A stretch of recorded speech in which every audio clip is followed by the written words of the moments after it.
Imagine this: Gotham City, midnight. The Joker lies beaten, blood dripping from his painted smile. The city's sirens echo in the distance. Batman stands over him, cape fluttering, fist clenched, the moon casting a cold shadow on his mask. One punch, one small motion, and years of chaos, murder, and pain would end forever. But he doesn't do it. He never does. Have you ever wondered why? Why Batman, a man who's seen so much death, refuses to end the lives of monsters like the Joker, Bane, or Ra's al Ghul? Why he holds himself back, even when everyone, including us, screams at the screen, "Just finish him!" The answer is far deeper than just a moral code. It's not about mercy. It's not even about justice. It's about who Batman really is, and the terrifying truth of what happens if he ever crosses that line. Batman's no stranger to darkness. He was born from it, forged in the alley where his parents' blood stained the pavement. That single moment turned a scared child into a symbol of vengeance. But vengeance isn't what defines him. Control does. Every night when he puts on that cowl, Bruce Wayne has to fight two battles, one against crime and one against himself. Because deep down, there's a part of him that wants to kill. The pain, the rage, the trauma, it's all boiling beneath the surface. The only thing keeping him from becoming the very thing he hates is his rule. That's the real reason Batman doesn't kill. It's not about saving his enemies, it's about saving himself. Let's go back to the beginning. The young Bruce Wayne, kneeling beside the lifeless bodies of Thomas and Martha Wayne. In that instant, his world shattered, and he made a silent promise. No one would ever suffer what he did. But that promise was never about revenge. It was about control over chaos. To him, killing, even for justice, would mean admitting that Gotham can't be saved any other way. And if he accepts that, then he becomes part of the same endless cycle that took his parents from him. It's why he chose the bat, a symbol of fear, not murder. A creature that stalks from the shadows but doesn't kill its prey. Batman understood something powerful. Fear changes people more than death ever could. But here's the catch. Every villain he faces tests that rule. Take the Joker, the embodiment of chaos. He's killed Robin. He's paralyzed Barbara Gordon.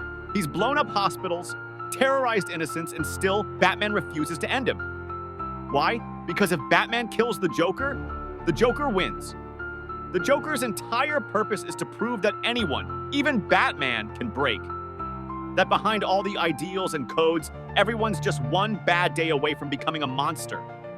The moment Batman kills, he validates the Joker's philosophy. He becomes what he's fought against his entire life, another madman with a cause. In The Killing Joke, the Joker even tells him, all it takes is one bad day. And Batman knows, so he's already had his, so he walks away every time. Because deep down, Bruce understands, the second he lets himself cross that line, there's no going back. There's no one time.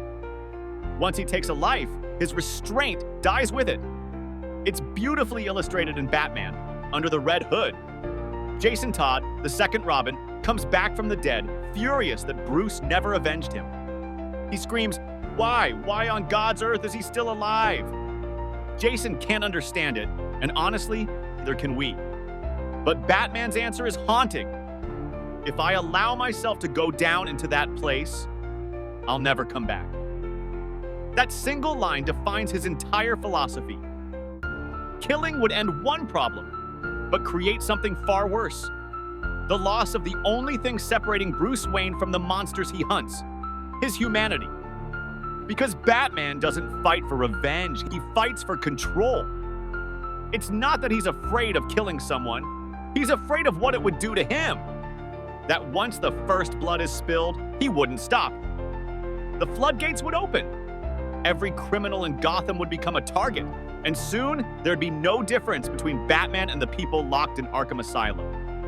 In fact, Flashpoint Batman, the version of Bruce's father, Thomas Wayne, does kill. He carries guns, executes criminals, and rules Gotham through fear and blood. And that version of Batman is exactly what Bruce refuses to become. He's seen the monster he could be, and it terrifies him more than the Joker ever could. Even Superman, the beacon of hope, once confronted him about it. He said, "You could end so much pain if you just took one life." But Batman's response is always the same: "That's not my choice to make." To Bruce, taking a life means playing God, deciding who deserves to live and who doesn't.